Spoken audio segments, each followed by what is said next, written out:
Hello and welcome to all my champions. सारे champions को very very good morning. Good morning सभी को very very good morning. Good morning Sachin, Sohan, Ashish, Rupak, सारे champions को very very good morning. हम लोग imperative sentence कर रहे थे। इम्पेरेटिव में हमने ऑर्डर वाला कर लिया था। अगर हमारा सेंटेंस कोई ऑर्डर फॉर्म में हो तो उसको लेट से बनाना या यू आर ऑर्डर टू से बनाना। लेकिन अगर कोई ऑब्जेक्ट ना हो तो लेट से नहीं बनेगा, यू आर ऑर्डर टू से बनेगा। यहां तक हमने कर लिया था। गुड मॉर्निंग सभी को वेरी वेरी गुड मॉर्निंग।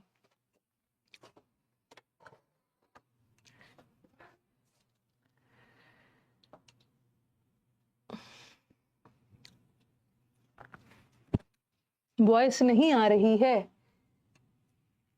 एक बार बताइएगा सब लोग ऑडियो वीडियो। गुड मॉर्निंग सभी को very very good morning.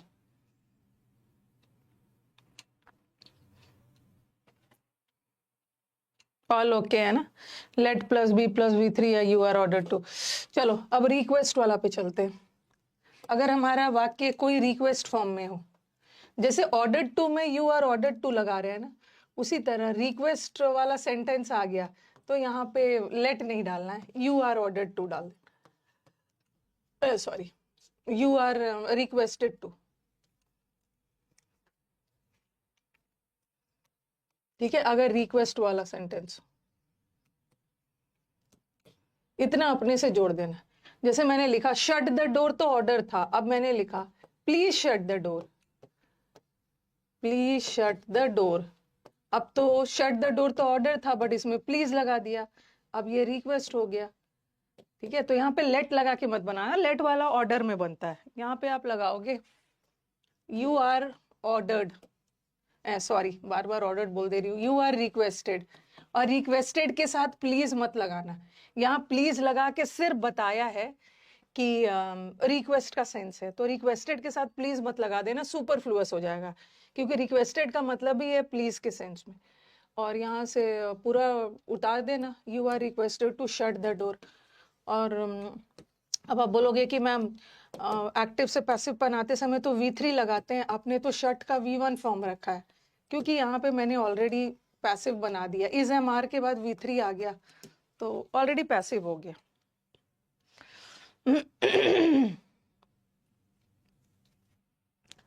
Already है पैसिव।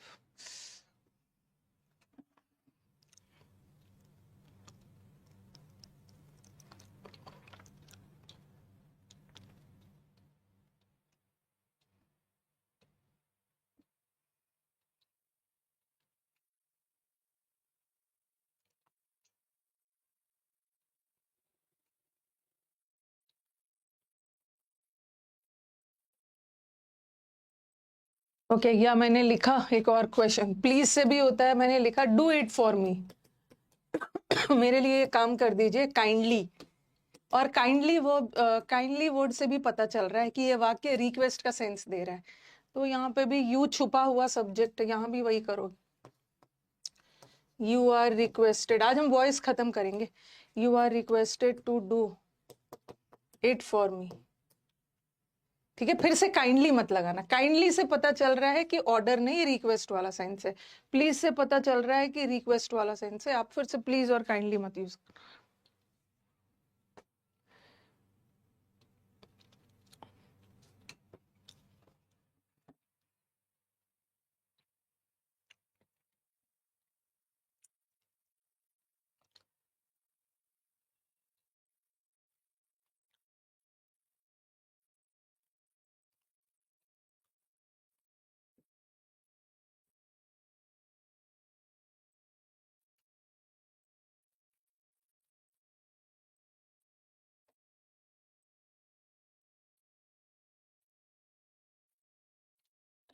अब आ जाओ सजेशन वाला, you are requested to do it for me. अब सजेशन वाला आ जाओ।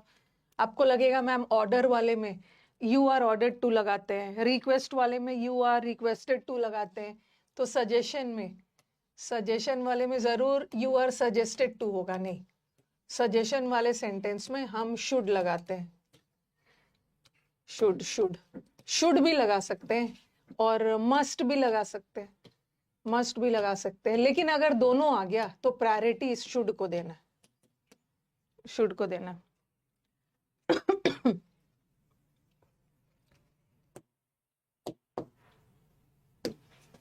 लिखा मैंने, ये देखो सजेशन दिया जा रहा है, रिस्पेक्ट योर एल्डर्स, अपनी बड़ों की रिस्पेक्ट करिए, रिस्पेक्ट योर एल्डर्स। या लिखा मैंने हेल्प द पुअर, गरीबों की मदद करिए, ये सब सुझाव दिया जा रहा है। तो ये मत लगा देना you are suggested to help the poor या you are suggested to respect your elders. इसमें तो एक सब्जेक्ट के बाद एक ऑब्जेक्ट आ गया, तो इसमें शुड लगाना है, ये ऑब्जेक्ट है, इसको सब्जेक्ट बना लीजिए। Your elders should be respected, by you मत लगाना, योर ऑलरेडी लगा दिया। और यहाँ जो यू है ना, किसी खास के लिए नहीं बोला जा रहा, हम सभी के लिए बोला जा रहा है कि आप सभी को अपने बड़ों की रिस्पेक्ट करनी चाहिए। तो यहाँ आप सभी में सब इंक्लूडेड है, तो बाय यू मत लगा, your elders should be respected. उसी तरह help the poor, the poor, the poor should be helped. वैसे शुड भी लगा सकते हैं, लेकिन ज्यादातर मैंने ऑप्शन में शुड ही देखा है, और मस्ट भी लगा सकते हैं। हम मस्ट को तभी मानेंगे जब ऑप्शन में शुड ना हो, बट अगर ऑप्शन में, वैसे तो दोनों ही करेक्ट है, कई बार मैंने ऑप्शन में शुड भी देखा है, कई बार मस्ट भी देखा है। एडवाइस देने के लिए शुड और मस्ट दोनों लगा लेते, बट अगर ऑप्शन में दोनों आया है और बाकी सारा चीज सेम है तो हम शुड को प्रायोरिटी देंगे। लेकिन अगर हमारे ऑप्शन में शुड नहीं है, हर चारों ऑप्शन में मस्ट लगा है, मस्ट से ही काम चलाएंगे।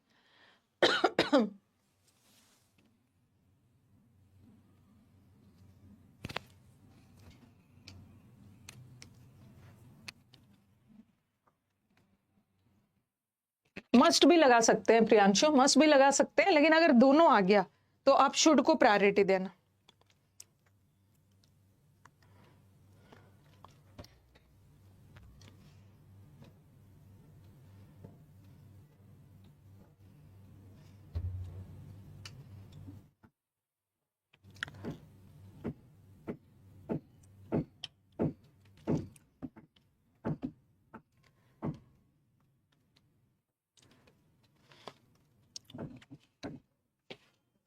ठीक है, who knows you, you are known to,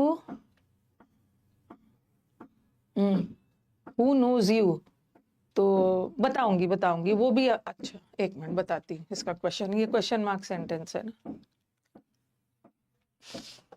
देखिए एक स्टूडेंट ने पूछा कि मैम इसका बनाइए, हु नोज यू, तब आपके दिमाग में आएगा कि मैम एक ऑप्शन में, जरा ध्यान देना, अच्छा क्वेश्चन पूछा है, रॉन्ग कर सकते हो। हु वाला में बाय आपने बोला है ना मैम कि जब भी वाक्य हु से शुरू हो तो उसका पैसिव बाय लगाना, by whom are you known, एक ऑप्शन में ये आएगा, क्योंकि हर जगह हु का बाय हुम से बनता है, और एक जगह to whom are you known. अब देखो हर जगह मैंने आपको बताया है कि जब भी वाक्य में हु आ गया तो उसका पैसिव बाय हुम लगा के बनाते हैं, लेकिन यहाँ पे नो वर्ड आ गया, और मैंने आपको बताया है कि नो वर्ड अपने साथ बाय नहीं लेता है, नो वर्ड टू लेता है। ऐसा सेंटेंस लिखा था ना, बताया था ना, आई नो हिम, तो ही इज नोन बाय मी नहीं होगा, ही इज नोन बाय मी नहीं होगा, टू मी होगा, क्योंकि नोन वर्ड हमेशा अपने साथ टू लेता है, इसीलिए ये वाला होगा।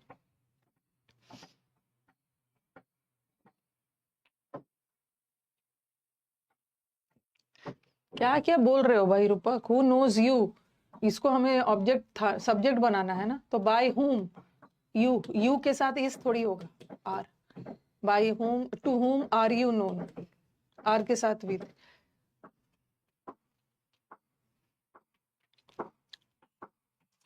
ठीक है, तो सजेशन वाला में मस्ट भी लगा सकते हो, शुड भी लगा सकते हो, दोनों आ गया तो शुड को प्रायोरिटी देना।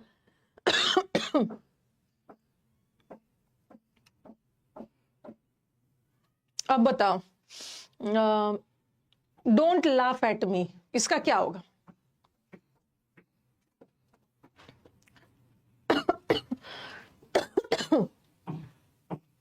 Don't laugh at me,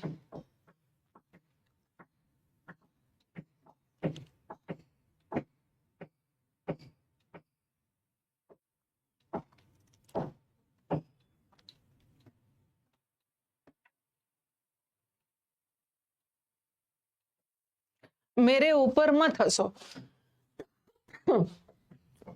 order दिया जा रहा है ना, don't laugh at me, let me, ये ऑर्डर वाला सेंटेंस है, ऑर्डर वाला सेंटेंस लेट से हो सकता है ना, लेट मी बी लाफ्ड है, बी लाफ्ड का मतलब होता है कि मेरे ऊपर हंसो, बट क्वेश्चन में बोल रहे हैं मेरे ऊपर मत हंसो, नॉट लगेगा ना, नॉट लगेगा।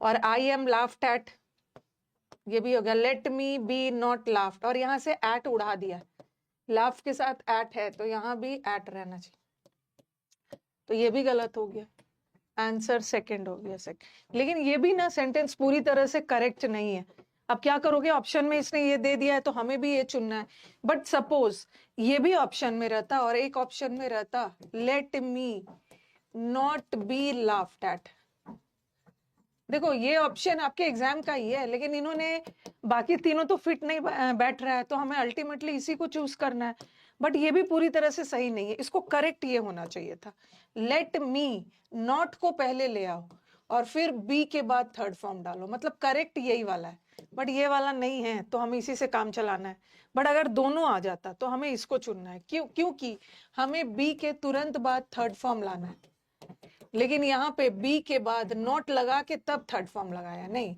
हमें क्या करना है कि नॉट को पहले ले आना है, नॉट को पहले ले आना और बी के तुरंत बाद V3 लाना, मतलब करेक्ट तो यही होगा। टेंस का शीट मैंने डलवा दिया है, आज मैं आपको वॉइस का भी शीट डलवा दूंगी।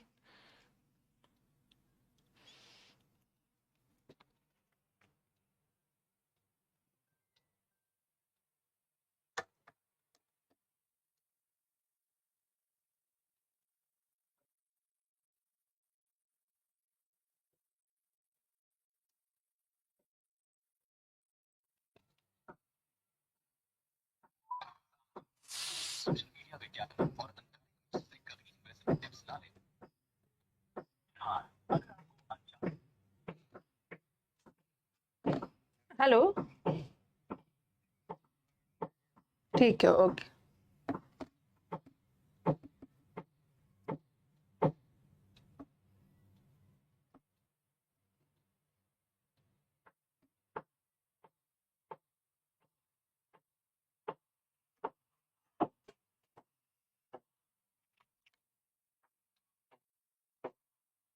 यही वाला करेक्ट है, let me be not laughed नहीं होगा, नॉट बी लाफ्ड। चलो नेक्स्ट वाला, लेट मी डू दिस। कभी कभी क्या होता है ना, कि कभी कभी मैंने क्या बोला कि जब सेंटेंस में ऑर्डर आ गया, ऑर्डर वाले सेंटेंस में हम late plus B plus V3 लगा के बनाते हैं, late plus B plus V3 लगा के बनाते हैं, लेकिन कभी कभी हमारा वाक्य अगर लेट से शुरू हो, लेट से शुरू हो, ठीक है, तो हम भी लेट ही से उसको रखेंगे, लेट मी डू दिस, मुझे ये करने दिया जाए, ठीक है। और कभी भी ना लेट के बाद आई मत लगाना, क्यों, लेट वर्ब है और वर्ब के बाद सब्जेक्ट नहीं आता, वर्ब के बाद ऑब्जेक्ट आता है, तो क्या होगा, मी है तो अस डाल दिया, ये तो ऐसे ही गलत है, लेट बी डन और दिस को गायब कर दिया है, मुझे ये काम करने दिया जाए, तो लेट दिस, लेट के बाद बी लगा के और फिर थर्ड फॉर्म लगा के पैसिव बनाना, ठीक है। और ये तो ऐसे, ये तो पैसिव है ही नहीं, इसको तो थर्ड फॉर्म मिला ही नहीं।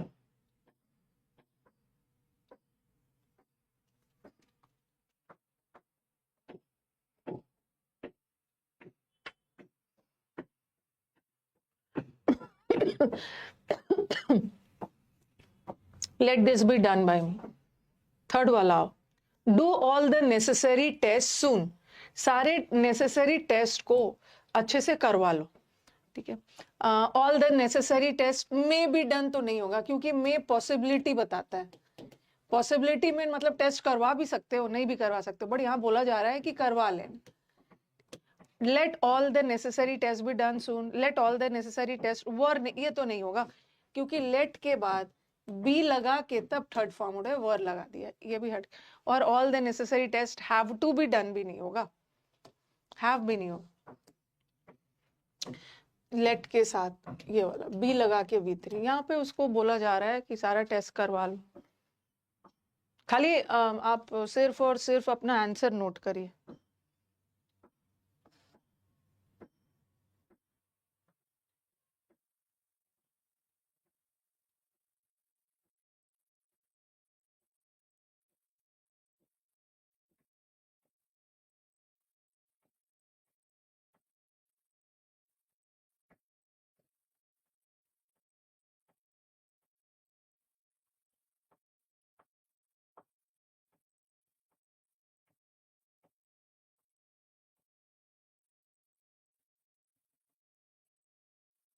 ठीक है, सेकंड वाला होगा। अब आ जाओ थर्ड वाले पे। Close the door. Close the door एक ऑर्डर है, the door are to be closed नहीं होगा, ऑर्डर दिया जा रहा, आर वगैरह नहीं लगाओ।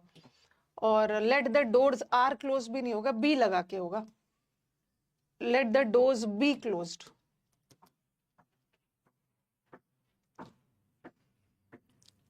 देखो ये जो है ना, सारे नेसेसरी टेस्ट करवा लो। इसको हम ऑर्डर के सेंस में भी ले सकते हैं, इसको हम सजेशन के सेंस में भी ले सकते हैं।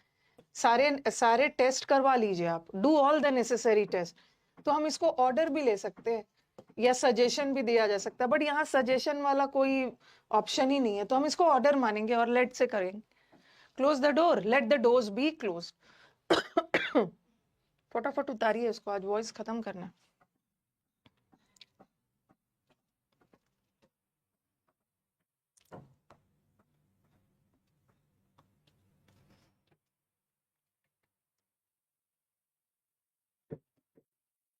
Next, one should avoid honking the horn unnecessarily।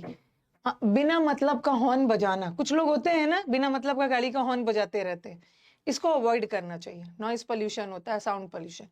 तो वन शुड अवॉइड, चलो यहाँ तो इन्होंने शुड डाला है।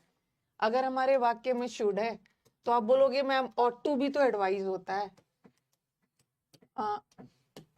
शुड भी तो एडवाइज ही होता है, और मस्ट भी तो एडवाइज ही होता है, क्योंकि हमने मॉडल वर्ब में पढ़ा है कि ऑट टू से भी एडवाइस देते हैं, कैन से तो नहीं देते। बट चूंकि यहाँ पे शुड वर्ड यूज है तो आपको भी शुड ही वाले ऑप्शन पे रखना है, ठीक है। और ऐसे भी सजेशन के लिए ऑट टू और मस्ट भी आ गया और बाकी सारा चीज सेम है, तो हम शुड को प्रायोरिटी देंगे, will give priority to should.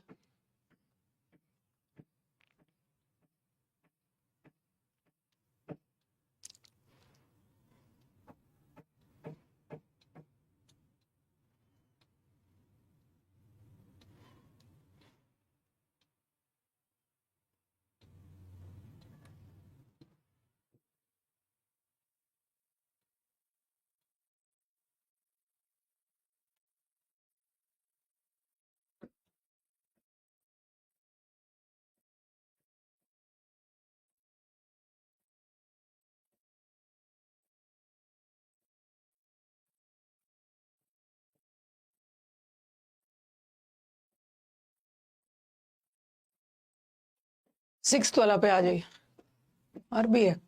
One should not give unsolicited advice, बिना मांगे एडवाइस नहीं देना चाहिए।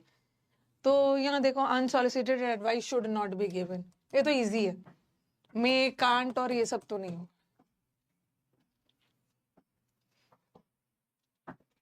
एडवाइस दिया जा रहा है, एडवाइस के लिए वाक्य में भी शुड लगा है और आपको भी शुड वाले ऑप्शन को प्रायोरिटी देना है।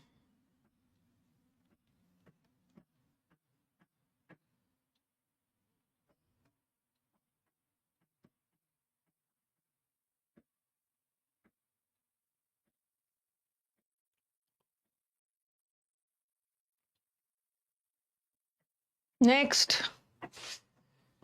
अनसॉलिसिटेटेड मतलब बिना मांगे एडवाइस किसी को नहीं देना चाहिए। Next, we must respect the elders, the elders deserve respect तो होगा नहीं, मस्ट है तो आपको भी मस्ट ही करना है। Okay, we must the respect the elders, we must the elders must be respected. अब बताओ कि किसको प्रायोरिटी दो, the elders must be respected और the elders must be respected by अस।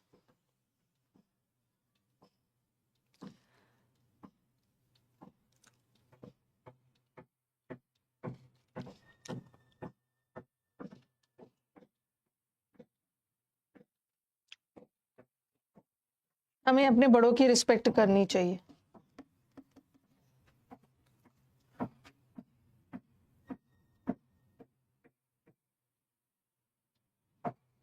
हाँ, हम सबको अपने बड़ों की रिस्पेक्ट करनी चाहिए। देखो वैसे तो दोनों करेक्ट है, ओके दोनों करेक्ट है। अगर दोनों आ गया है, दोनों वी का अस है, दोनों आ गया है, कुछ भी बोल रहे हैं, दोनों आ गया, क्योंकि अस को हम वेग मान सकते हैं, ठीक है। हमें अपने बड़ों की रिस्पेक्ट करनी चाहिए, एक मिनट ऐसा रहता।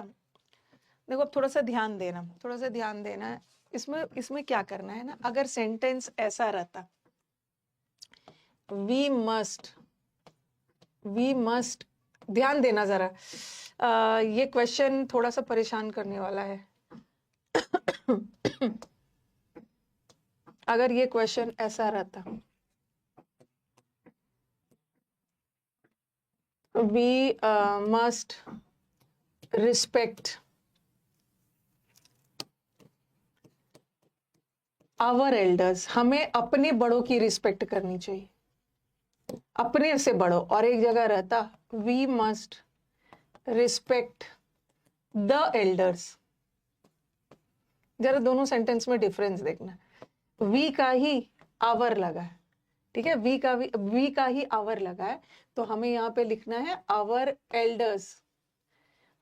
Elders must be respected. बस our elders must be respected लगा के छोड़ देना, ठीक है।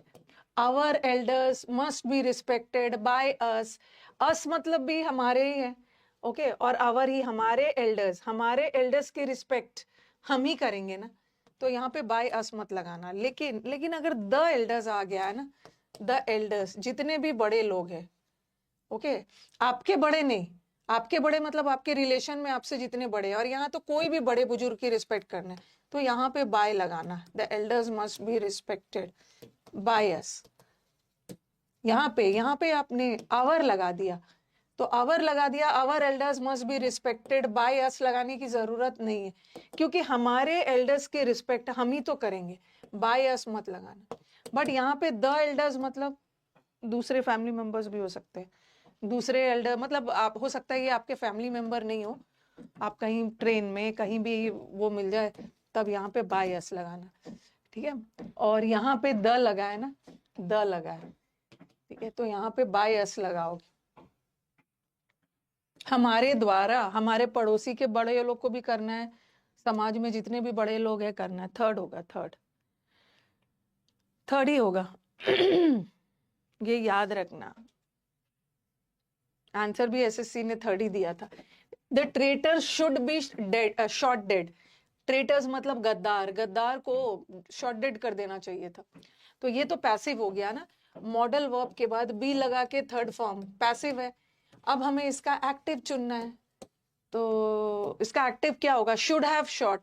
इसको तो उन्होंने परफेक्ट बना दिया, बट ये तो सिंपल प्रेजेंट में जा रहा है, परफेक्ट नहीं आ। और इसको फ्यूचर बना दिया, फ्यूचर भी नहीं जाएगा। और शुड है तो आपको भी शुड रखोगे ना, they should shoot the traitors, ये एक्टिव वॉइस में। और इसी का शुड बी शॉट लगा दिया है पैसिव।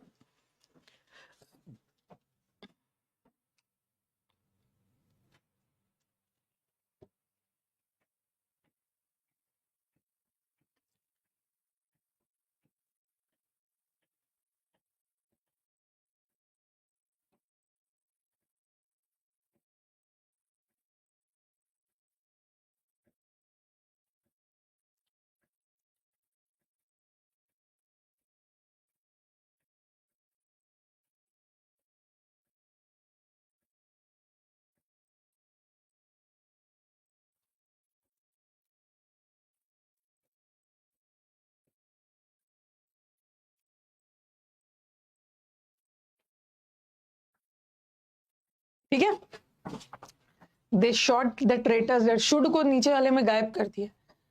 नेक्स्ट आ जाओ, ओपन द विंडो, ये भी इजी है, ऑर्डर कर रहे हैं, let the window be opened, let the window be opened.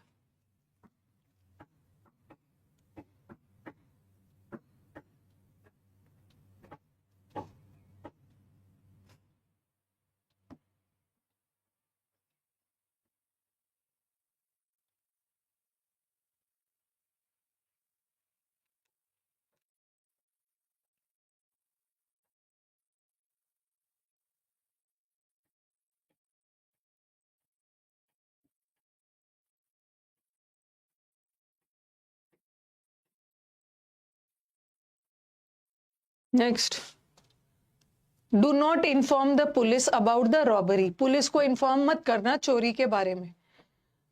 ठीक है, तो police need to be informed मतलब पुलिस को इन्फॉर्म करना चाहिए, करना नहीं चाहिए, पुलिस को इन्फॉर्म नहीं करना है। तो ये इम्पेरेटिव सेंटेंस है ना, इम्पेरेटिव सेंटेंस वर्ब से शुरू होता है। ठीक है, और जब इम्पेरेटिव सेंटेंस वर्ब से शुरू होगा तो उसका पैसिव लेट लगा के बनेगा ना, let not the police be informed. और यहाँ पे ये let the police be informed नहीं होगा, पुलिस को इन्फॉर्म नहीं करना है, नहीं करना है। बाकी तीनों में, दो लास्ट के दोनों में तो वो बोल रहे हैं कि करना है इन्फॉर्म।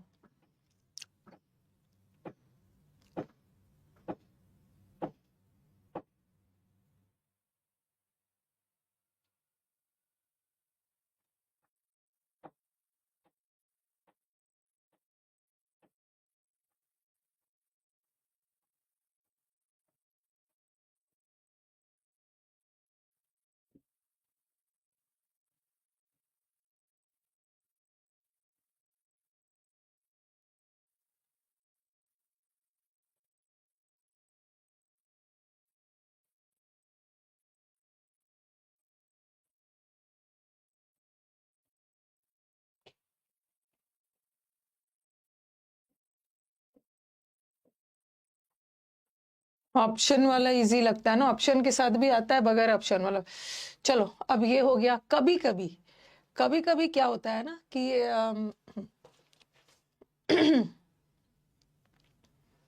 एक चीज और बताना है मुझे, लेट वाला चला गया। हाँ, मैंने क्या बोला है थोड़ा सा यहाँ पे नोट करो, ठीक है, ये बहुत इंपॉर्टेंट है। मैंने आपको बोला है कि जब भी सेंटेंस में ऑर्डर का सेंस आए, ऑर्डर का सेंस आए तो वहां पे लेट लगा के पैसिव लगाना, late plus B plus V3। जैसे जैसे लिखा मैंने, शट द डोर, दरवाजे को बंद करो, ऑर्डर दिया जा रहा है और ऑर्डर वाला सेंटेंस है तो आपने लेट लगा के बनाया, let the door be shut. ठीक है, शट का थर्ड फॉर्म भी शट ही होता है। लेकिन ये जो लेट वर्ड है ना, ये ऑर्डर के सेंस में तो हम यूज करते ही है, let the door be shut, इसमें तो ऑर्डर यूज हुआ है। कभी कभी हम ये लेट परमिशन के सेंस में भी यूज करते हैं,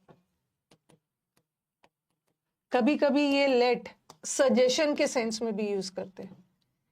ठीक है, लेट वर्ड का यूज कभी कभी ऑर्डर के सेंस में तो हो ही रहा है, जैसे ऑर्डर के सेंस में let the door be closed, ये तो ऑर्डर वाला सेंस हो गया। यहाँ का लेट ऑर्डर बता रहा है।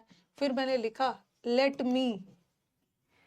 मी एंटर द रूम, मेरे को रूम के अंदर आने दिया जाए, तो यहाँ पे क्या आ रहा है, परमिशन मांगा जा रहा है। और फिर मैंने लिखा let us go for a picnic, चलो पिकनिक के लिए चलते हैं, या let us help the poor, ये सब तो सजेशन का सेंस आ रहा है ना। तो लेट वर्ड से हम अलग अलग सेंस में जा सकते हैं। अभी तो हमने लेट का ऑर्डर वाला किया कि लेट तो ऑर्डर बता ही रहा है, let me come in, late me do the work, मेरे को काम करने दिया जाए, मेरे को रूम के अंदर आने दिया जाए, परमिशन मांगा जा रहा है। लेट्स हेल्प, जैसे let us help the poor, गरीबों की मदद की जाए। Let us go for a picnic, सुझाव दे रहे हैं कि चलो पिकनिक के लिए चला जाए। ओके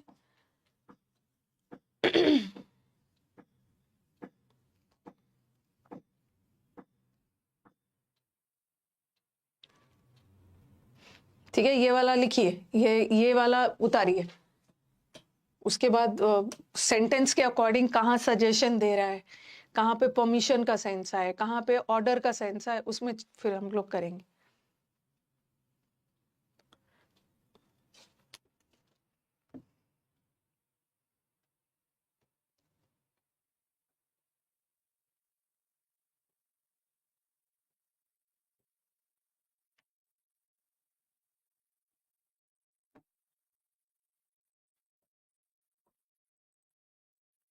लिख लिया है ना सबने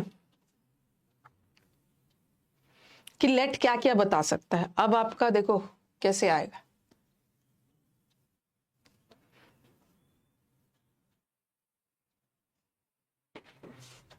ये वाला उतारना। हाँ,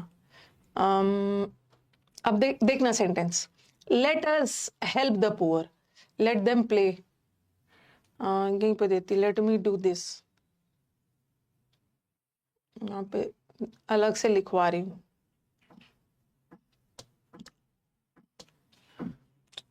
क्या करें,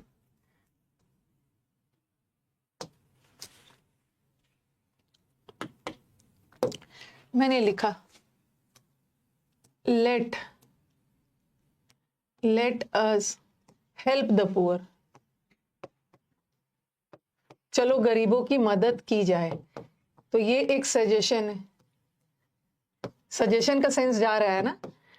ओके, और फिर मैंने लिखा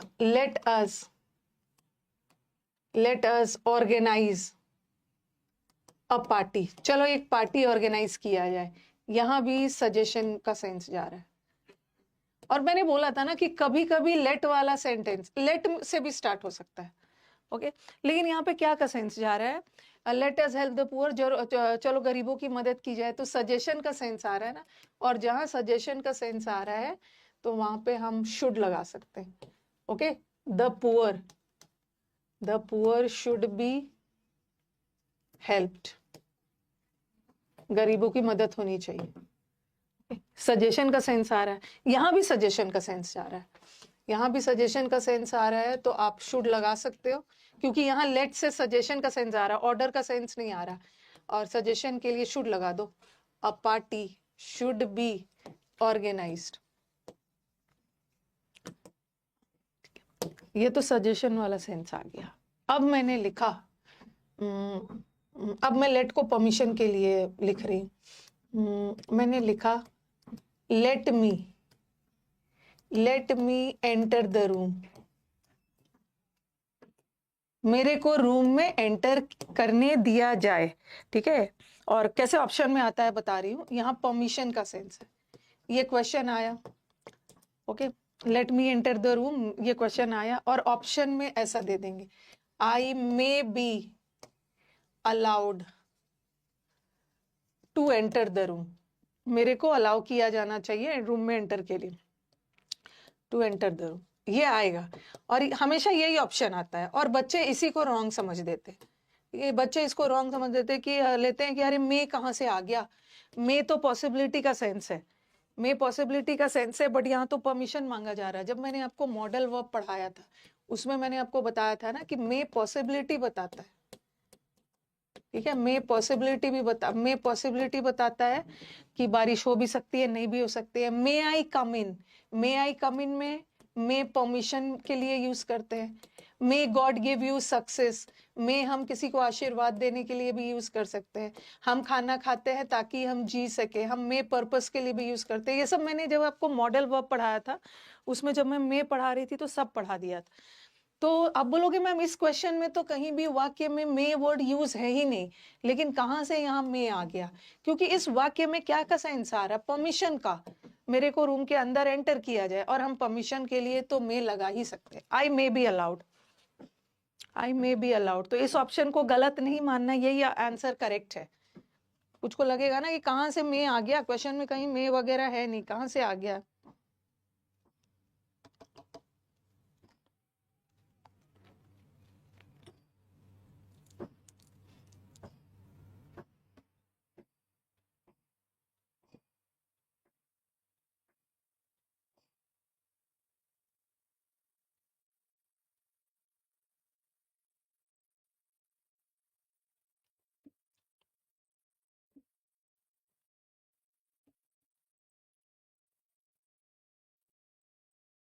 ठीक है,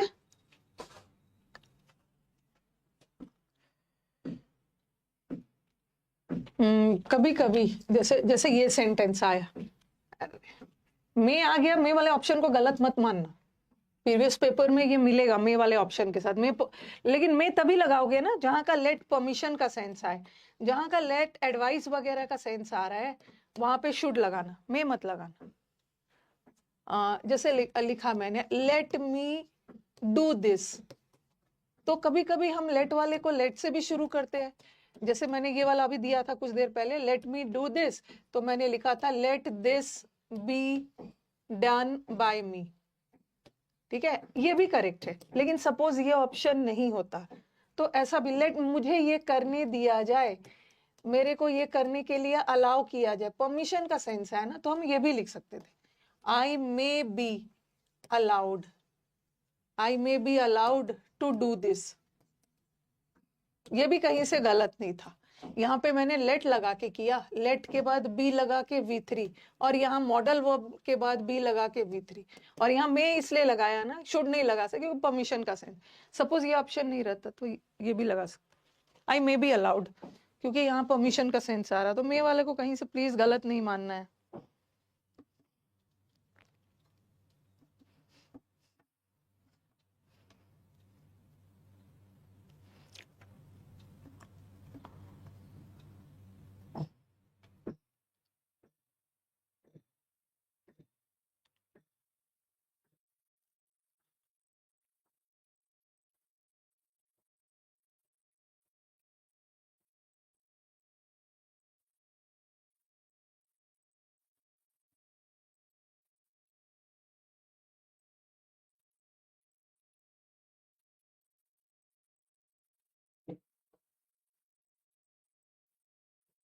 ठीक है,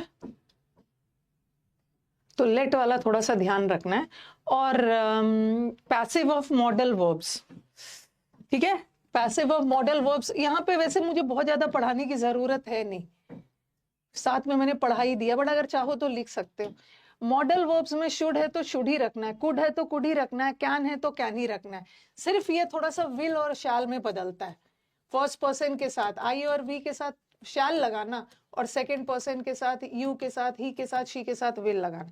देखो यहीं पे आप लिख सकते हो वी कुड डू इट, ये सब्जेक्ट है और ये वर्ब है और ये ऑब्जेक्ट है, तो इसी का बना दिया इट का, it could be done by us, modal verb के साथ बी लगा के V3, ठीक है। फिर he might suffer a great loss, might है तो आप भी माइट ही रखना, अ ग्रेट लॉस में मत बदलना, टेंस नहीं बदलना है, might be suffered by him. I shall take her to the hospital, आप बोलोगे मैम यहाँ कुड था तो आपने कुड डाला, यहाँ माइट था तो यहाँ माइट डाला, बट यहाँ आपने शैल को विल में क्यों बदल दिया? क्योंकि ये जो शैल था ये फर्स्ट पर्सन के लिए था, ठीक है। I shall take her to the hospital, मैं उसको हॉस्पिटल ले जाऊंगी, तो मैंने जो शैल आई के लिए डाला, लेकिन अब मेरे को अपना सब्जेक्ट हर को बनाना है, शी, और शी के साथ शैल नहीं लगाएंगे, विल लगा देंगे, she'll be taken to the hospital by मी।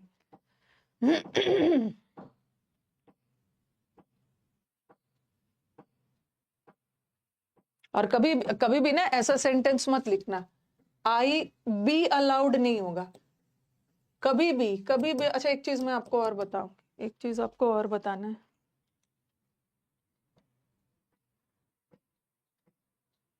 पहले आप इसको लिखो,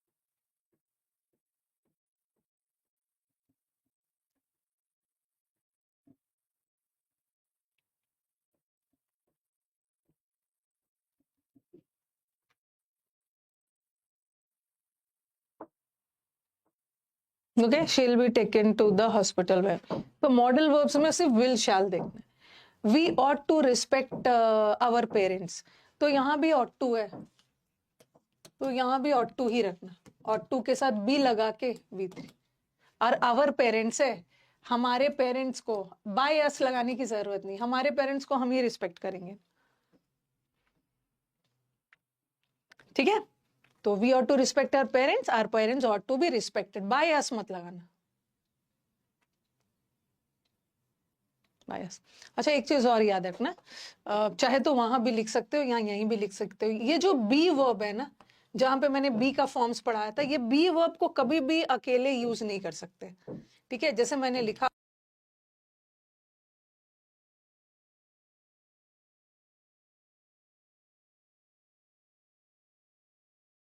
बी वर्ब कभी भी अकेला यूज नहीं होता है, उसके पहले क्या हो गया सिग्नल,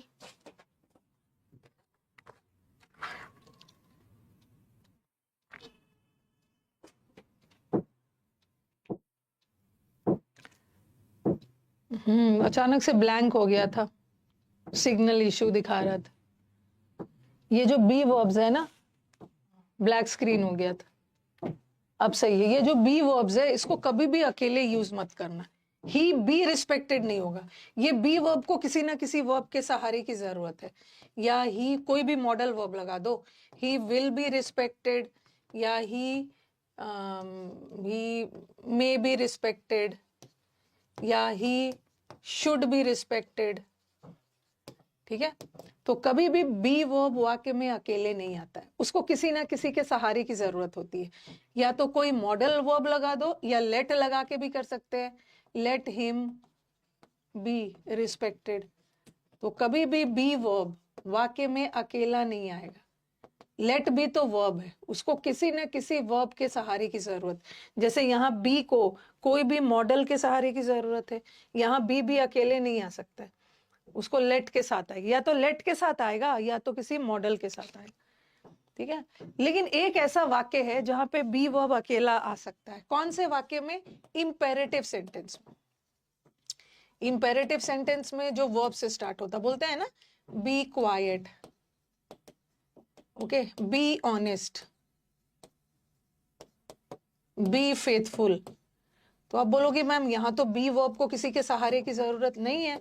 बी क्वाइट मतलब शांत रहो, ऑर्डर किया जा रहा है, ईमानदार रहो, ठीक है, वफादार रहो। तो इंपेरेटिव सेंटेंस कौन सा सेंटेंस होता है? इंपेरेटिव सेंटेंस वो सेंटेंस होता है जो वर्ब से शुरू है। तो इंपेरेटिव सेंटेंस में बी वर्ब को किसी के सहारे की जरूरत नहीं है, वो अकेला आ सकता है। बट ये इंपेरेटिव सेंटेंस नहीं है ना, क्योंकि इंपेरेटिव सेंटेंस तो वर्ब से शुरू होता है, ये सेंटेंस तो सब्जेक्ट से शुरू है, सब्जेक्ट है। तो यहाँ पे बी वर्ब अकेला नहीं आएगा, उसको किसी ना किसी के सहारे की जरूरत है। ठीक है, ये लिख लीजिएगा साइड में कहीं।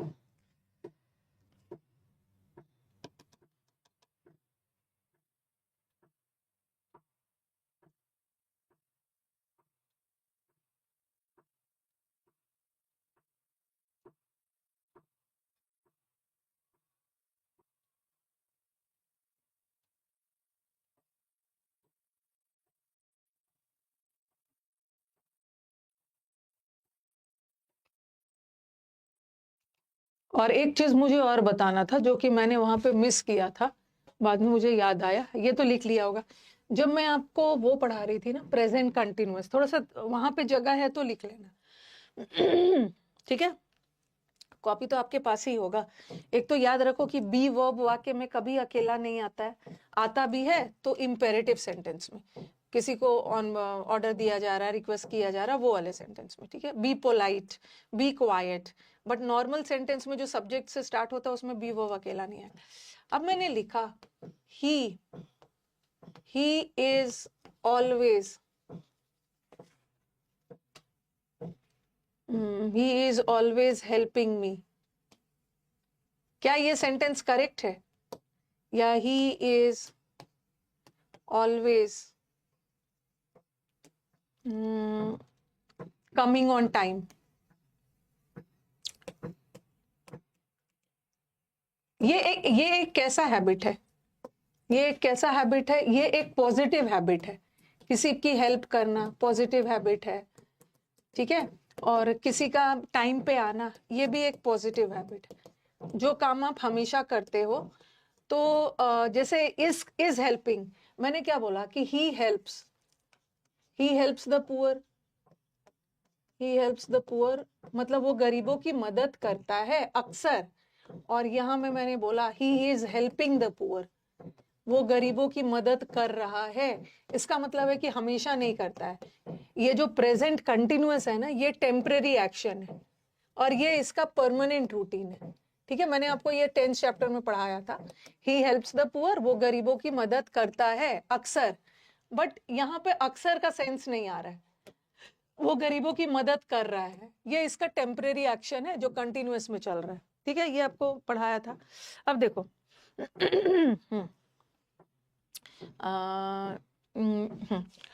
He is always coming on time, तो ये पॉजिटिव हैबिट है। ठीक है, पॉजिटिव हैबिट है, तो यहाँ पे आप सिंपल प्रेजेंट रखना, वो हमेशा मेरी हेल्प करता है।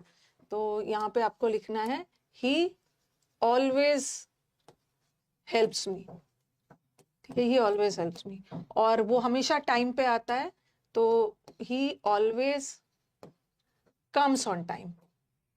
जो काम आप जो काम आप रूटीन में करते हो, जो काम आप रूटीन में करते हो, तो वो प्रेजेंट टेंस होना चाहिए, ठीक है, प्रेजेंट टेंस में यूज करते हैं। लेकिन अगर किसी की नेगेटिव हैबिट है, ओके, किसी की नेगेटिव हैबिट है ना, तो हम उसको कंटिन्यूअस में लिख सकते हैं।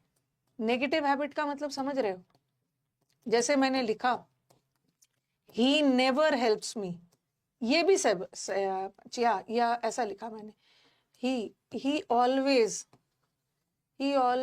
makes the same mistake, बार बार यही गलती करता है, he always makes the same mistake। और दूसरा लिखा मैंने, he is always, कोई काम आप बार बार गलत कर रहे हो ना, हम कंटिन्यूअस में भी लिख सकते हैं, he is always making the same mistake, बार बार एक ही गलती दोहराता है, ठीक है। तो अब आपके दिमाग में आएगा कि चलो आपको ये तो पता है कि जो काम आप एवरीडे करते हो उसको तो उसको प्रेजेंट में रखते हैं, सिंपल प्रेजेंट, रूटीन हैबिट के लिए सिंपल प्रेजेंट है, यहाँ भी सिंपल प्रेजेंट है, सही है, आपको इसमें कंफ्यूजन नहीं होगा। वैसे करेक्ट तो दोनों ही है, करेक्ट दोनों है, आपको इसमें कंफ्यूजन नहीं होगा। वो बार बार एक ही गलती करता है, एक ही गलती करने की उसकी हैबिट हो गई, तो ये तो सिंपल प्रेजेंट है। आपको कंफ्यूजन होगा इसमें कि he is always making the same mistake, तो आपको लगेगा अरे वो बार बार एक ही गलती करता है, ये तो उसका परमानेंट हैबिट है, और परमानेंट हैबिट तो सिंपल प्रेजेंट में होना चाहिए। तो आप इसको इज मेकिंग हटा के मिक्स करने की कोशिश करोगे, बट ये सही है। कभी कभी वैसे तो पॉजिटिव हैबिट को हम सिंपल प्रेजेंट टेंस में ही लिखते हैं, बट अगर कोई हैबिट नेगेटिव है तो उसको हम सिंपल प्रेजेंट टेंस के अलावा कंटिन्यूअस में भी लिख सकते हैं। ये दिखाने के लिए ना, मतलब उसका बार बार गलत चीज करने का हैबिट अभी भी चल रहा है, तो नेगेटिव हैबिट्स को हम कंटिन्यूअस में भी रख सकते हैं, ठीक है।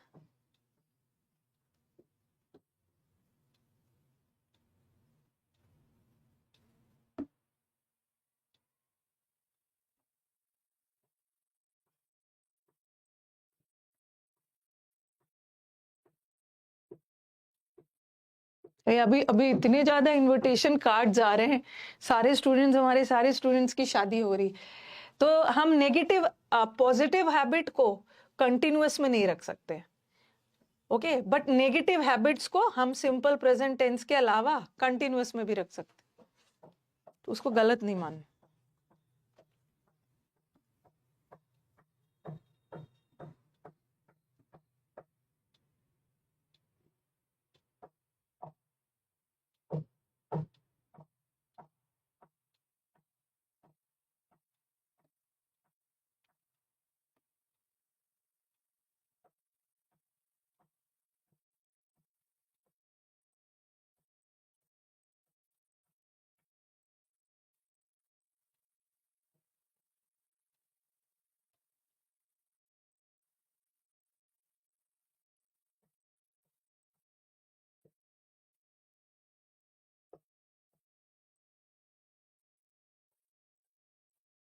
देख लिया सबने?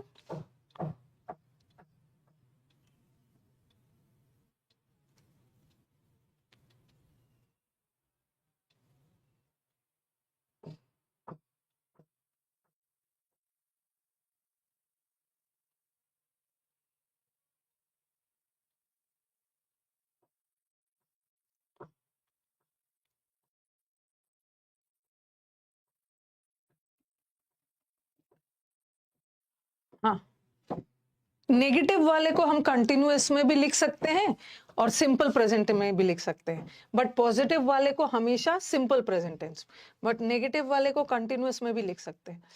अब आ जाओ, कभी कभी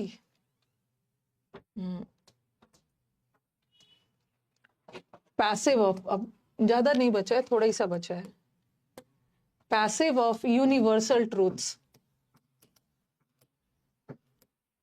कोई भी सेंटेंस यूनिवर्सल ट्रूथ में हो, ओके, या हैबिचुअल एक्शन हो, कोई जनरल स्टेटमेंट के रूप में हो, उसका पैसिव कैसे बनाएं? बता रही हूं, जैसे जैसे मैंने लिखा the sun rises in the east. Okay, the sun rises in the east, ये क्या है? ये एक यूनिवर्सल ट्रूथ है। फिर मैंने लिखा मैन इज मॉर्टल, इसमें थोड़ा सा मैन इज मॉर्टल, हर मैन जिसने जन्म लिया है सबको एक न एक दिन मरना है। फिर लिखा मैंने honesty is the best policy, ईमानदारी ही सर्वश्रेष्ठ नीति है। तो ये एक जनरल बात है जिसको सब लोग मानते हैं। अब इसका कैसे बनेगा? तो जब भी जनरल स्टेटमेंट आ गया, कोई यूनिवर्सल ट्रूथ आ गया, तो आपको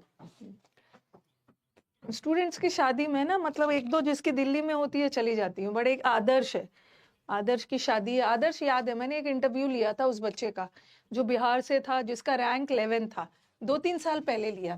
पहला इंटरव्यू शायद इसी बच्चे का लिया था, बिहार से था बच्चा, तो उसका रैंक 11 था, उसी की शादी है। उसने इनविटेशन भेजा है। दिल्ली में होता है तो मैं चली जाती हूँ, बट दूर होता है पॉसिबल नहीं होता।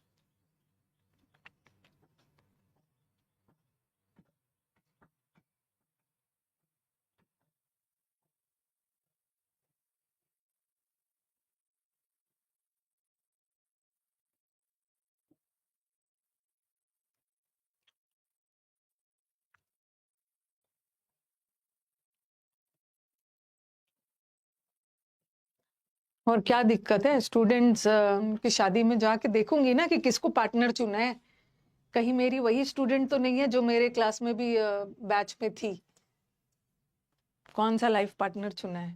आ, अभी अभी केशव की भी शादी है। केशव भी ऑल्सो उसका उसका भी एंगेजमेंट हो गया, अभी उसकी भी शादी है। The sun rises in the east, तो इसमें यूनिवर्सल ट्रूथ में, जनरल स्टेटमेंट में आपको अपने से एक लाइन ऐड करना होगा, ये वाला, इट इज सेड दैट। ये भी ऐड कर देख लेना आपके ऑप्शन में क्या है। इट इज सेड दैट भी हो सकता है, it is known, it is said that भी होता है, या it is well said that भी लगा सकते हैं। इट इज नोन दैट ये भी लगा सकते हैं, और it is known to us that, ये अपने से जुड़ा हुआ रहेगा, और फिर उतार देना। ऐसा कहा गया है कि sun rises in the east, the sun, कुछ भी ये लगा हुआ आ सकता है। देख लेना क्या है। इट इज सेड दैट भी आ सकता है, it is well said that, it is known that, या it is known to us that, ये अपने से जोड़ना और पूरा उतार देना। That the sun rises in the east, यहाँ भी वही है, the sun rises in the east, the sun rises in the east, उतार देना। ठीक है। आप बोलोगे मैम इसका पैसिव कैसे बन गया? पैसिव बन गया ना, इज एम आर के बाद V3 लगा दिया, इसके बाद V3 नोन लगा दिया, पैसिव बन गया। हाँ, अपनी शादी में इनवाइट करना, पहले सिलेक्शन ले लो। मैन इज मॉर्टल, तो ये भी कर सकते हो। इट इज नोन दैट, ऐसा कहा गया है कि मैन नश्वर है। इट इज नोन दैट भी हो सकता है, it is known to us भी लगा दिया, वो भी सही है। दैट लगा के और पूरा उतार दो, मैन इज मॉर्टल। ठीक है। Honesty is the best policy, तो it is said that, it is known to us that, honesty is the best policy. तो इसमें कोई रॉकेट साइंस नहीं है, इजी है। Honesty is the best policy, उतार देना है उतना, कुछ भी आपका लगा हुआ आएगा।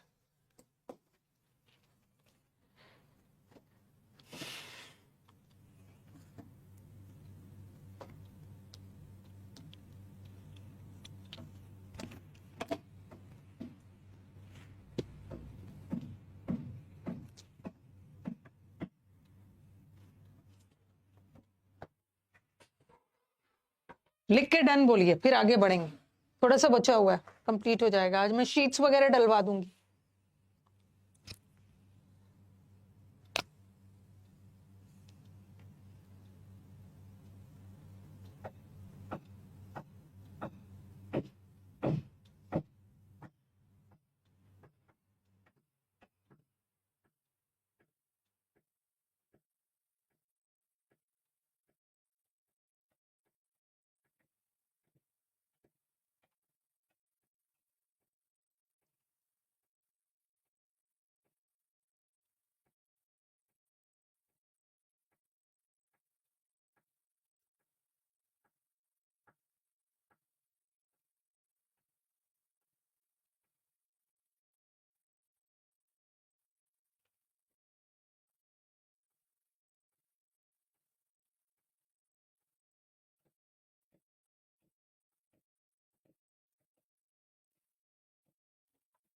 ठीक है, हो गया।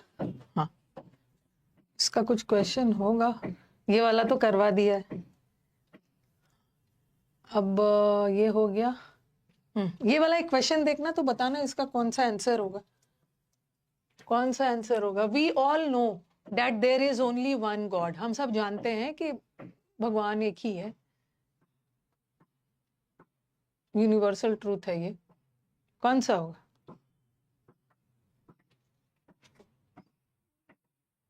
वी ऑल नो दैट, ये एक यूनिवर्सल ट्रूथ है ना, पहला तो नहीं होगा। We are known, we are known का वी आर नोन का मतलब क्या है? हम जाने जाते हैं, हम जाने नहीं जाते हैं, हम जानते हैं।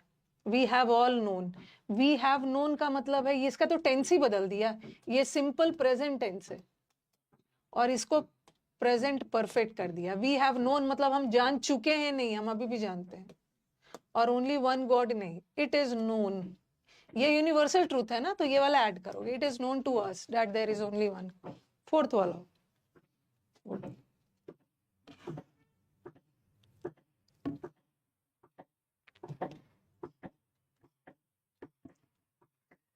एक्टिव पैसिव, मैंने कॉजेटिव वर्ब का तो एक्टिव पैसिव आपको कॉजेटिव वर्ब में समझा दिया है। ठीक है, आप कॉजेटिव वर्ब चैप्टर देखोगे ना, वहां मैंने बहुत डिटेल में एक्टिव पैसिव समझाया है। पॉजिटिव वर्ब का, पॉजिटिव वर्ब्स वो वर्ब्स होते हैं जहां कर्ता खुद काम को नहीं करता है, कर्ता किसी से काम करवाता है। तो एक बार उसको चलो रिकैप करवा दूंगी। हाँ, अब देखो मैंने आपको क्या बोला, एक और रूल लिखना, छोटा छोटा रूल है, एक और रूल है, कहीं लिख लो। कभी कभी वाक्य में ऑब्जेक्ट ना होके एडजेक्टिव आ जाता है, जैसे लिखा मैंने sugar is sweet,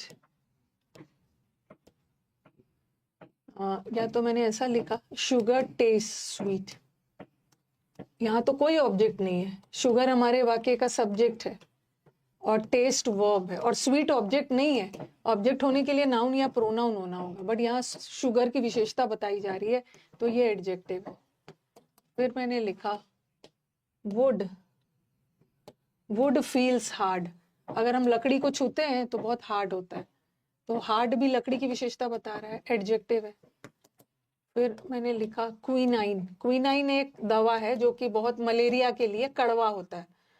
okay, quinine is bitter, bitter का मतलब है कड़वा, कड़वा दवा है, एडजेक्टिव। तब इसका क्या बनेगा? ठीक है, इसका क्या बनेगा?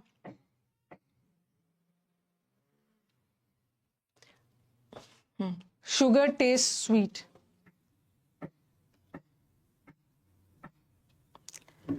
इसमें आपको क्या करना है ना, अब बोलोगे मैम कोई ऑब्जेक्ट तो है नहीं, कैसे बनाए इसका? तो इसका ऐसे बनता है, टेस्ट वर्ड है ना, तो इसका ऐसे बनेगा, शुगर इज स्वीट। कैसे पता चलेगा कि चीनी मीठा होता है? टेस्ट करके। कैसे पता चलेगा कि लकड़ी हार्ड होता है? खा कर नहीं, छू कर। कैसे पता चलेगा कि कोई चीज कड़वा है? टेस्ट करके, टेस्ट करके। तो इसका बनेगा शुगर इज, एक ऑप्शन में देंगे ना, sugar is sweet when tested. ठीक है, क्योंकि टेस्ट का सेकंड फॉर्म भी टेस्टेड ही होता है और टेस्ट का थर्ड फॉर्म भी टेस्टेड होता है। ठीक है, सेकंड फॉर्म भी टेस्टेड होता है, थर्ड फॉर्म भी टेस्टेड होता है। और एक ऑप्शन में देंगे शुगर इज स्वीट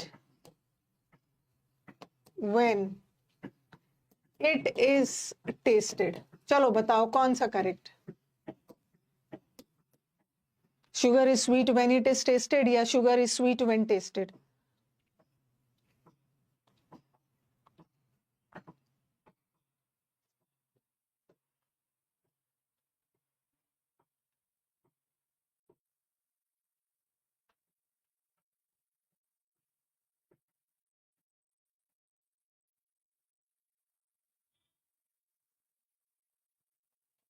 देखो पहला वाला गलत है, ओके, क्योंकि व्हेन टेस्टेड ये V2 फॉर्म है, लेकिन हमें V3 चाहिए। V3 कब आता है?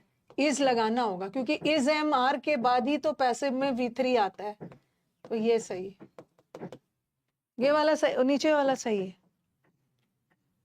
Sugar is sweet when it tested नहीं होगा, व्हेन इट इज टेस्टेड। और ये जो किरण वाली बुक है ना, उसमें तो आंसर रॉन्ग दिया था, उसने इसको दे दिया था शुगर इज, पता नहीं अभी सुधारा है कि नहीं, शुगर इज टेस्टेड स्वीट, ये बिल्कुल भी आंसर नहीं है। Okay, sugar is tested sweet, sugar को टेस्ट किया जाता है स्वीट, शुगर को टेस्ट किया जाता है मीठा। अरे शुगर मीठा होता है जब हम उसको टेस्ट करते हैं। तो शुगर इज टेस्टेड स्वीट जिस बुक में भी आंसर दिया है ना, बिल्कुल नहीं होगा। Sugar is sweet when tested भी नहीं होगा, when it is tested, when it is tested. ठीक है, कभी ऐसा भी होता है, यहां तो टेस्ट वर्ड लगा दिया, लेकिन अगर ये वाक्य ऐसा होता, sugar is sweet, taste word लगा दिया तो आपने टेस्ट का V3 इज टेस्टेड किया। लेकिन अगर ऐसा भी आता ना, टेस्ट की जगह इज भी लगा होता, शुगर इज स्वीट, तो हमारा अंडरस्टूड है कि शुगर मीठा होता है, कैसे पता करेंगे, टेस्ट करके ना, तो उसका भी आंसर यही होगा, शुगर इज स्वीट। क्योंकि यहाँ पे टेस्ट वर्ड नहीं है, यहाँ पे टेस्ट था तो हमने टेस्टेड किया, लेकिन यहाँ भी हम टेस्टेड ही करेंगे, क्योंकि अंडरस्टूड है कि खाकर ही पता चलता है, छू कर नहीं पता चलता है, खाकर ही पता चलता है कि, तो चाहे वाक्य में टेस्टेड वर्ड हो ना हो या हो, हम टेस्टेड ही यूज करें। उसी तरह वुड फील्स हार्ड, तो इसका भी ऐसा ही होगा, would is hard when felt नहीं होगा, व्हेन इट इज लगाना, फेल्ट, फील का third form felt. Quinine is bitter, अब यहाँ पे टेस्ट मैंने नहीं लगाया, ओके, टेस्ट नहीं लगाया, लेकिन फिर भी अंडरस्टूड है बिटर इसका। हाँ, ऊपर लाना है, quinine is bitter when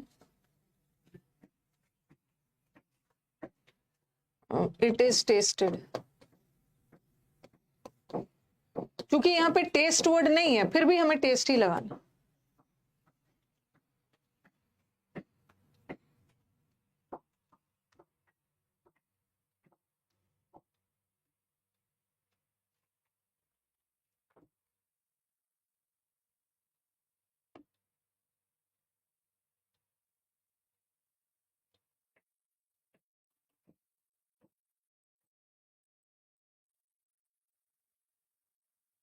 it living या नॉन लिविंग दोनों के लिए लगा देते, जानवर भी तो लिविंग है, उसके लिए हम इट लगा देते।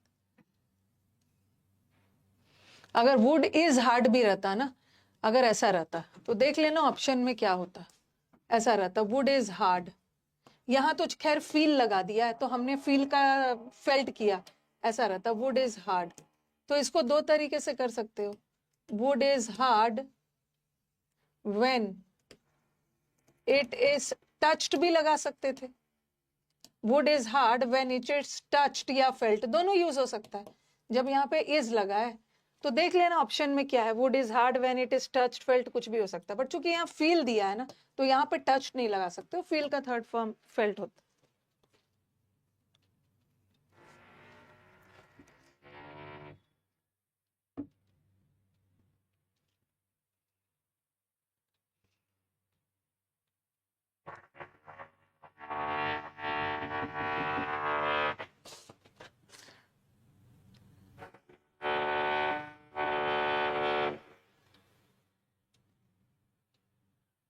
ठीक है,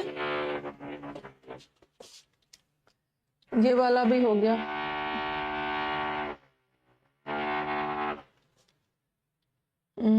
एक चीज और,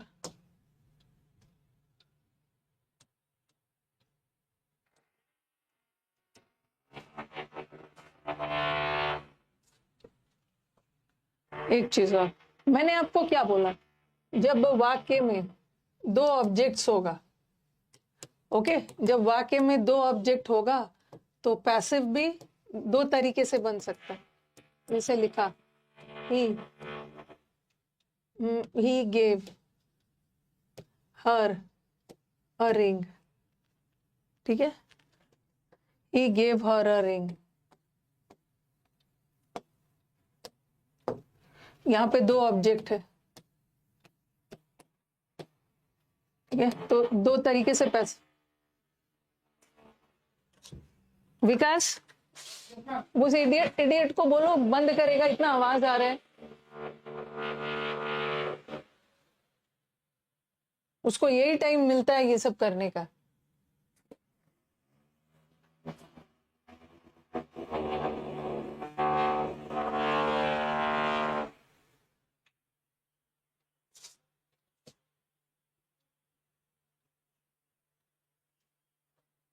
ठीक है, हाँ, इसमें दो ऑब्जेक्ट है ना। अगर हमारे पास वाक्य में दो ऑब्जेक्ट आ गया तो उसका पैसिव भी दो तरीके से बनेगा। शी से भी बना सकते हैं, she was given a ring by him, एक ऐसे भी बना सकते हैं।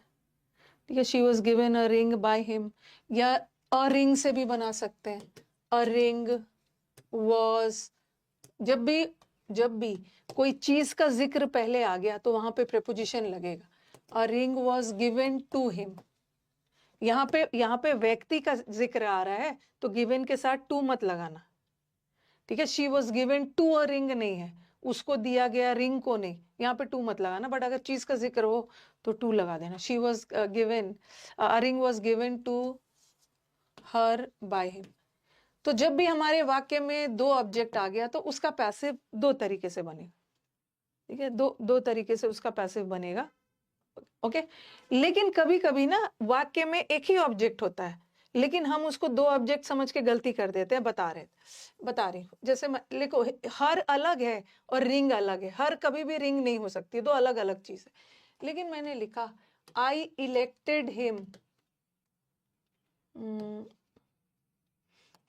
प्रेसिडेंट,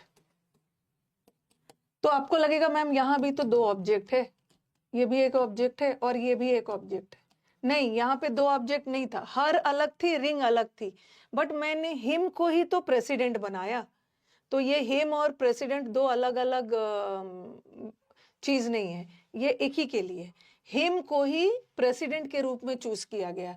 तो ऑब्जेक्ट के बारे में अतिरिक्त जानकारी देने वाले वर्ड ऑब्जेक्ट कॉम्प्लीमेंट होते हैं। इस वाक्य में दो ऑब्जेक्ट नहीं है, क्योंकि हिम और प्रेसिडेंट दोनों एक ही व्यक्ति है, तो यहाँ पे एक ही ऑब्जेक्ट है। ये तो ऑब्जेक्ट कॉम्प्लीमेंट है, और जब एक ऑब्जेक्ट है तो एक ही तरह से बनेगा। ही, हिम को ही बना दिया। He was elected president, he was elected president by me. ठीक है, उसको इलेक्ट किया गया प्रेसिडेंट के रूप में मेरे द्वारा। ये तो यही वाला चीज मुझे आपको बताना था। ठीक है, देखो यहाँ पे मैंने लिखा है। ओके, ये देखो यहाँ पे, ये वाला मत लिखना, ये आप इनकम्प्लीट प्रेडिकेशन देख देख के आपको टेंशन होगा। यहाँ पे देख, रूल लिख के और ऐसा लिखो, दे इलेक्टेड हिम सेक्रेटरी। आपको लगेगा कि मैम यहाँ तो दो ऑब्जेक्ट है, एक हिम है और एक सेक्रेटरी है, बट हिम और सेक्रेटरी अलग अलग व्यक्ति नहीं है। हिम को ही सेक्रेटरी चुना गया, दोनों एक ही व्यक्ति है, तो यहाँ पे हमारे पास एक ही ऑब्जेक्ट है। और हिम क्या है, हिम सेक्रेटरी है, तो ये ऑब्जेक्ट ना होके ऑब्जेक्ट कॉम्प्लीमेंट है। ये मैंने आपको फर्स्ट डे बताया भी था, ऑब्जेक्ट के बारे में अतिरिक्त जानकारी देने वाले वर्ड ऑब्जेक्ट कॉम्प्लीमेंट। ठीक है, और दूसरा, पीपल कॉल्ड हिम अ फूल, लोग उसको बेवकूफ कह के बुलाते थे, तो हिम ही तो वो बेवकूफ है। तो हिम और बेवकूफ दोनों एक ही व्यक्ति है, हमारे पास एक ही ऑब्जेक्ट है। हिम ही तो वो बेवकूफ है, तो ये आपका ऑब्जेक्ट कॉम्प्लीमेंट हो, ऑब्जेक्ट कॉम्प्लीमेंट। उसी तरह वी प्रोक्लेम्ड हिम किंग, हमने उसको किंग घोषित किया, और हिम और किंग एक ही व्यक्ति है। हिम के बारे में अतिरिक्त जानकारी दी जा रही, हिम कौन है, हिम किंग है। तो हर वाक्य में एक ही ऑब्जेक्ट है। लेकिन अगर मैंने लिखा शी वॉज, जैसे मैंने लिखा I gave her a ring, तो यहाँ पे रिंग और हर कोई एक व्यक्ति नहीं है, हर अलग है, रिंग अलग है। यहाँ पे दो अलग अलग ऑब्जेक्ट है, ऐसा नहीं है हर को ही रिंग कह के बोला जा रहा है, तो दो तरह से बनेगा, बट यहाँ तो एक ही ऑब्जेक्ट है। तो देखो, they elected him secretary, he was elected secretary by them. उसी तरह people called him a fool, he was called a fool. ठीक है, यहाँ पे गलती से इज आ गया था, बट सेंटेंस पास्ट टेंस में जा रहा है ना, वॉज। और मैंने बाय पीपल नहीं लगाया, लोगों के द्वारा उसको बेवकूफ, क्योंकि वेग है, बाय पीपल का यूज नहीं करें। वी प्रोक्लेम्ड हिम किंग, तो he was proclaimed king bye, अच्छा पता नहीं है बाय यहाँ से कहाँ से आ गया, सॉरी बाय पीपल नहीं होगा, बाय अस हो, क्योंकि वी है ना, बाय अस।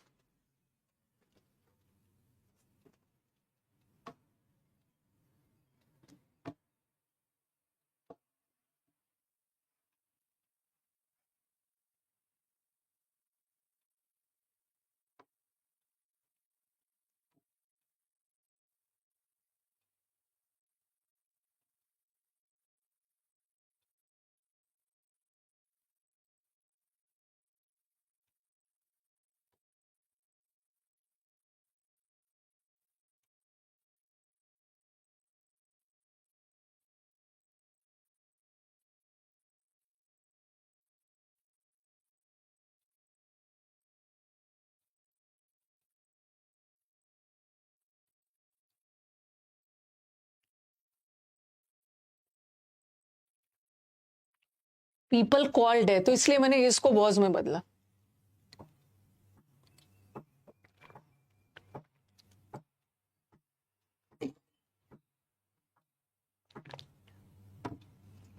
ठीक है, हो गया।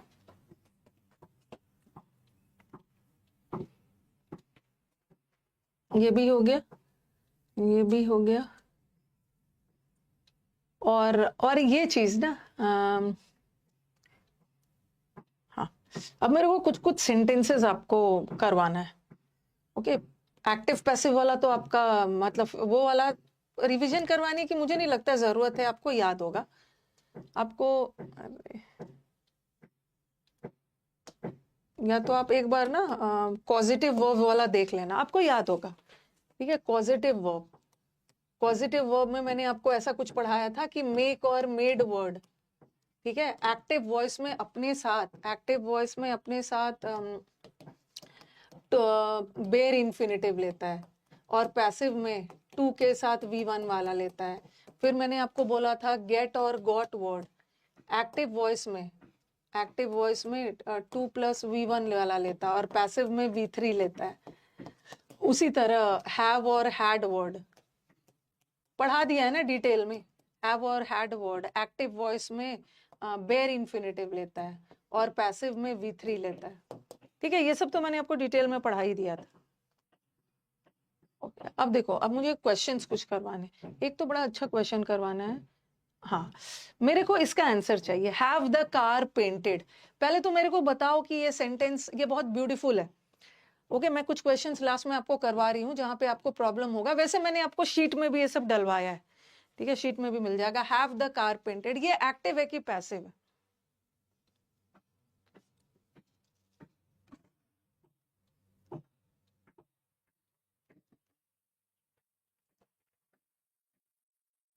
क्या है, एक्टिव है कि पैसिव है?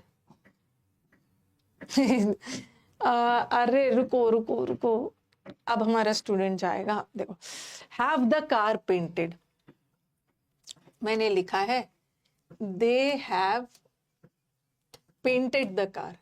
ये क्वेश्चन में रॉन्ग करोगे।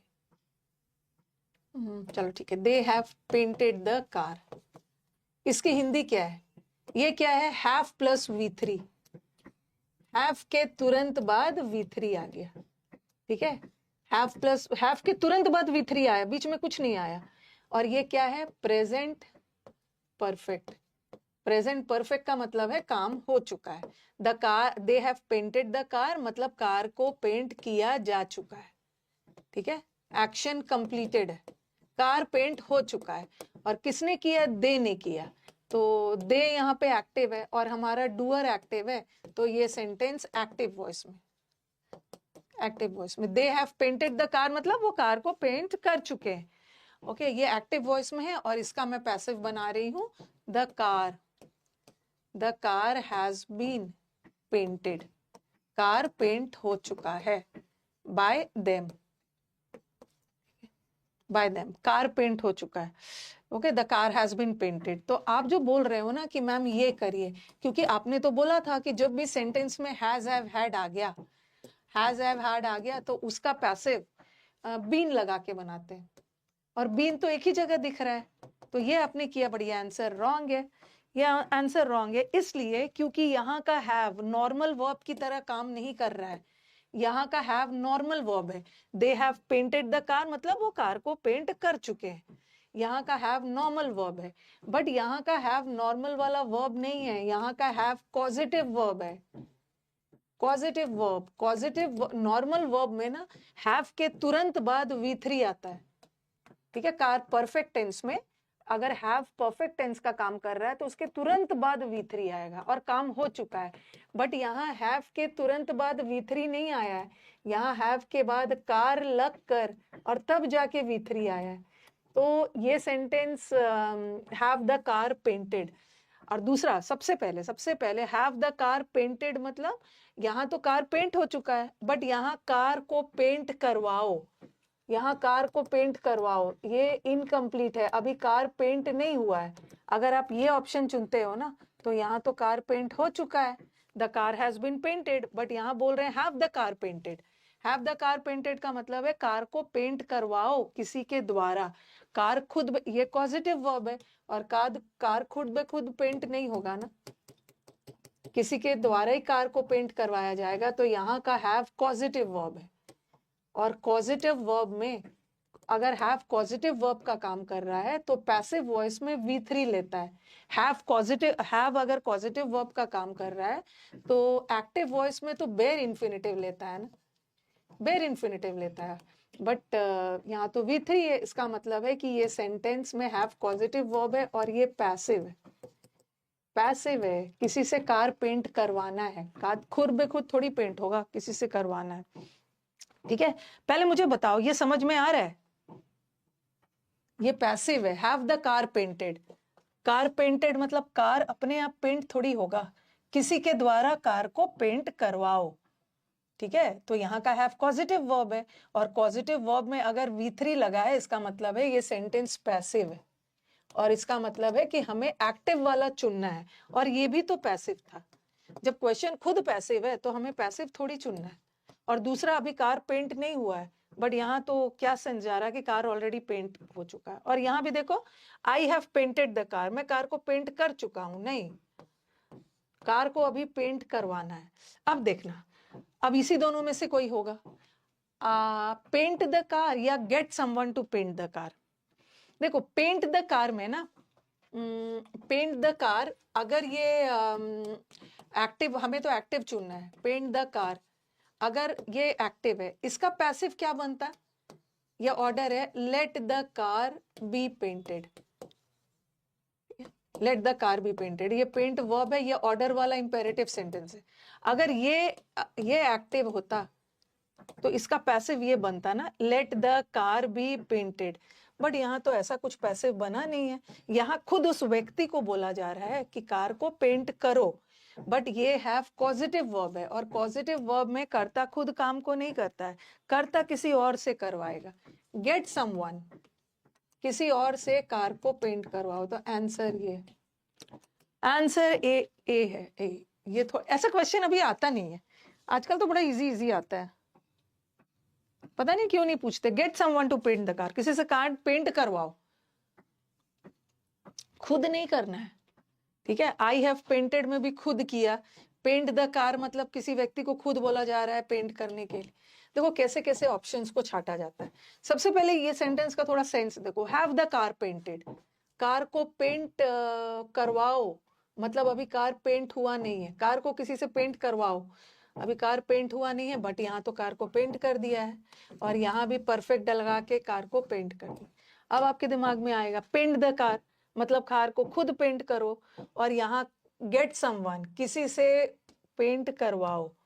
ठीक है, तो आपको याद रखना है, याद रखना है कि यहाँ पे हैव पॉजिटिव वर्ब है, और पॉजिटिव वर्ब में कर्ता खुद काम नहीं करता है, किसी व्यक्ति से मदद लेके काम करवाता। गेट समवन, ठीक है, समवन हैव नहीं होता। अगर ऐसा रहता ना someone has painted the car मतलब किसी ने कार को पेंट कर डाला, अभी कार पेंट कहाँ हुआ है? ये क्वेश्चन आजकल ऐसा वाला दे भी नहीं रहे। एक ये भी सदाबहार क्वेश्चन है, अगर आप प्रीवियस पेपर बनाते हो ना तो ये वाला क्वेश्चन मिलेगा जो मैंने वो आपको बताया था ना, women like to be flattered by men, कल जो करवाया था, विमेन लाइक, विमेन को पसंद है कि मेन के द्वारा उनकी चापलूसी, ऐसे ही वाला है। The Greeks expected to win the trophy. अब आपके दिमाग में आएगा, ग्रीक्स एक्सपेक्ट कर रहे थे कि वो ट्रॉफी को जीते, ठीक है। ग्रीक एक्सपेक्ट कर रहे थे, ट्रॉफी नहीं एक्सपेक्ट कर रहे थे, ट्रॉफी जीतना एक्सपेक्ट कर रहे थे। अगर ऐसा रहता ना, द ग्रीक्स एक्सपेक्ट, ये नहीं रहता, सपोज ये नहीं रहता, the Greeks expected the trophy, तो हम लिख देते trophy was expected by the Greeks. लेकिन यहाँ पे ट्रॉफी को जीतना एक्सपेक्ट कर रहे थे, और ये तो नहीं होगा। पीपल एक्सपेक्टेड, लोग एक्सपेक्ट नहीं कर रहे हैं, एक्सपेक्ट तो ग्रीक्स कर रहे हैं ना, वो ये चाह रहे हैं कि जीते, तो ये तो हट गया। और अब देखो, वॉस के साथ यहाँ भी V3, वॉस के साथ यहाँ भी V3, ठीक है, और वॉस के साथ यहाँ भी V3, ओके। और ऊपर वाला सेंटेंस होगा ही नहीं, हमें पैसिव बनाना है ना, तो एक्सपेक्ट तो V2 है, पैसिव होने के लिए तो उसके पहले कुछ इज एम आर आता है, और यहाँ भी इन्फिनिटिव का भी टू बी वन लगा के ऐसा कुछ नहीं बनाया, तो ये भी हट गया, ये तो होगा नहीं। अब बताओ, trophy was expected to be won by the Greeks, क्योंकि मैक्सिमम बच्चे थर्ड वाला ऑप्शन करते, ठीक है। ट्रॉफी को हम एक्सपेक्ट नहीं कर रहे थे, ट्रॉफी का जीतना एक्सपेक्ट कर रहे थे, ठीक है। ट्रॉफी वाज एक्सपेक्टेड टू, ये भी हट गया। और to win the trophy was expected, trophy was not expected, expect करने का काम ग्रीक्स कर रहे थे, ठीक है। ट्रॉफी एक्सपेक्ट नहीं कर रहे थे, ग्रीक्स के द्वारा एक्सपेक्ट किया जा रहा है कि वो ट्रॉफी को जीत, तो आंसर इज सेकंड होगा।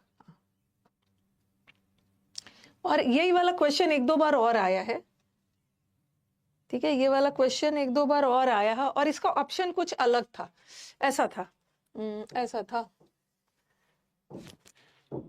ये वाला ऑप्शन नहीं था, okay. It was expected by the Greeks to win the trophy, यहाँ पे तो यही होगा। एक ऑप्शन ऐसा आया था, it was expected by the Greeks that they will win the trophy, ठीक है। एक जगह विल लगा हुआ था और एक जगह वुड था, ये भी करेक्ट है, okay. It was expected by the Greeks to win the trophy, ये भी सही है। लेकिन एक बार यही सेंटेंस आया था और ऑप्शन में ये वाला नहीं था, दो ऑप्शन था, it was expected by the Greeks that they will win the trophy, और एक जगह वुड भी था, तो यहाँ पे वुड ही आएगा, चूंकि सेंटेंस जा रहा है पास्ट टेंस में, तो विल नहीं लगाएंगे, विल का पास्ट वुड, ये भी ऑप्शन करेक्ट। एक्सेप्ट अलग होता है, एक्सेप्ट का मतलब होता है के सिवाय, एक्सेप्ट प्रेपोजिशन है, और एक्सपेक्ट करना, आशा करना, ये वर्ब है। और एक होता है एक्सेप्ट करना, किसी भी चीज को एग्री करना, वो भी वर्ब।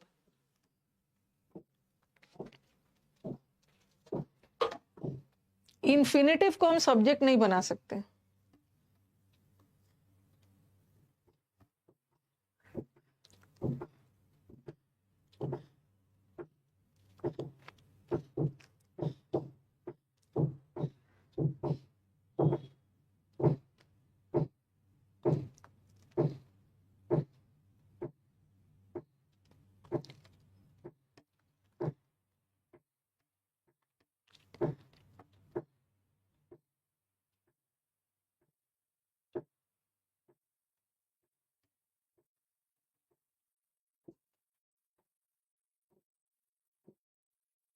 वुड विन होगा,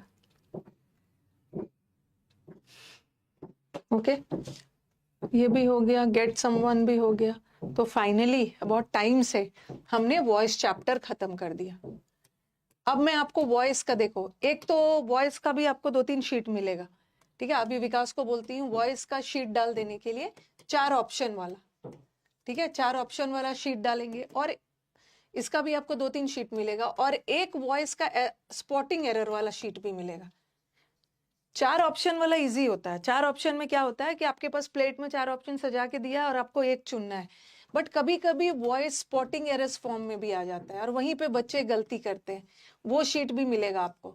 शीट बनाओगे तो अपने पता चल जाएगा कि कैसा टाइप की बात कर रही, कि कौन सा सेंटेंस को एक्टिव जाना चाहिए, कौन सा सेंटेंस को पैसिव जाना चाहिए, ऐसा वाला आएगा। जैसे रोड एक्सीडेंट में पीपल वर इंजरिंग, ऐसा वाला क्वेश्चन भी आएगा। पीपल वर इंजरिंग और बी है ड्यूरिंग द रोड एक्सीडेंट, ऐसा ऐसा रहेगा। तो ये सेंटेंस को एक्टिव जाना चाहिए, एक्टिव नहीं जाना चाहिए, पैसिव जाना चाहिए। तो एक मैं वॉइस को स्पॉटिंग एरर के फॉर्म में भी एक शीट देने वाली हूँ, ठीक है। और सबका आंसर के साथ वीडियो सोल्यूशन रहेगा। कोई दिक्कत है वीडियो सोल्यूशन देख लीजिए। ओके, पॉजिटिव वर्ब आदर्श, आप पॉजिटिव वर्ब का चैप्टर देखिएगा।